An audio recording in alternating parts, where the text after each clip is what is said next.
ಪುನೀತ್ ರಾಜ್ಕುಮಾರ್ ಅವರು ನಿಧನರಾಗಿ ವರ್ಷಗಳ ಬಳಿಕ ಅವರ ಕಿರಿಯ ಮಗಳು ದೊಡ್ಡ ಗುಡ್ ನ್ಯೂಸ್ ಒಂದನ್ನು ಹಂಚಿಕೊಂಡಿದ್ದಾರೆ. ಹಾಗಾದರೆ ಏನಿದು ಸುದ್ದಿ, ಅದೆಲ್ಲ ಸಂಪೂರ್ಣವಾಗಿ ನೋಡೋಣ ಬನ್ನಿ. ಅದಕ್ಕಿಂತ ಮುಂಚೆ ನೀವು ಸಹ ಪುನೀತ್ ರಾಜ್ಕುಮಾರ್ ಅವರ ಅಭಿಮಾನಿಯಾಗಿದ್ದರೆ ಈ ವಿಡಿಯೋಗೆ ಒಂದು ಲೈಕ್ ಕೊಡಿ. ಪುನೀತ್ ರಾಜ್ಕುಮಾರ್ ಅವರ ಕಿರಿಯ ಪುತ್ರಿ ವಂದಿತಾ ತಮ್ಮ ತಂದೆಯ ಇಚ್ಛೆಯಂತೆ ನುಕಾಸ್ ಕೆಫೆ ಎಂಬ ಹೋಮ್ ಬೇಕರಿ ಉದ್ಯಮವನ್ನು ಆರಂಭಿಸಿದ್ದಾರೆ.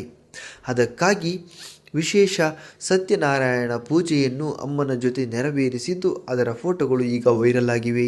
ನಟ ಪುನೀತ್ ರಾಜ್ಕುಮಾರ್ ಅವರ ಕಿರಿಯ ಮಗಳು ವಂದಿತಾ ಪುನೀತ್ ರಾಜ್ಕುಮಾರ್ ಅಪ್ಪನ ಆಸೆಯನ್ನು ನೆರವೇರಿಸಿದ್ದು ಅವರ ಅಪ್ಪುವಿನ ಇಚ್ಛೆಯಂತೆ ಹೋಮ್ ಬೇಕರಿ ಉದ್ಯಮ ಶುರು ಮಾಡಿದ್ದಾರೆ. ಇದಕ್ಕೆ ನುಕಾಸ್ ಕೆಫೆ ಎಂದು ಹೆಸರಿಟ್ಟಿದ್ದಾರೆ. ಇದೀಗ ಈ ಉದ್ಯಮದ ಆರಂಭ ಮಾಡುವಾಗ ಸತ್ಯನಾರಾಯಣ ಪೂಜೆಯನ್ನು ನಡೆಸಿದ್ದು ಅದರ ಫೋಟೋಗಳು ಸೋಷಿಯಲ್ ಮೀಡಿಯಾದಲ್ಲಿ ವೈರಲ್ ಆಗುತ್ತಿವೆ. ಈ ಫೋಟೋದಲ್ಲಿ ಉದ್ಯಮ ಆರಂಭಿಸಿರುವ ವಂದಿತಾ ಜೊತೆ ಪುನೀತ್ ರಾಜ್ಕುಮಾರ್ ಅವರ ಪತ್ನಿ ಅಶ್ವಿನಿ ಹಾಗೂ ವಂದಿತಾ ಅವರ ಅಕ್ಕ ಧೃತಿ ಅವರನ್ನು ನೋಡಬಹುದಾಗಿದೆ.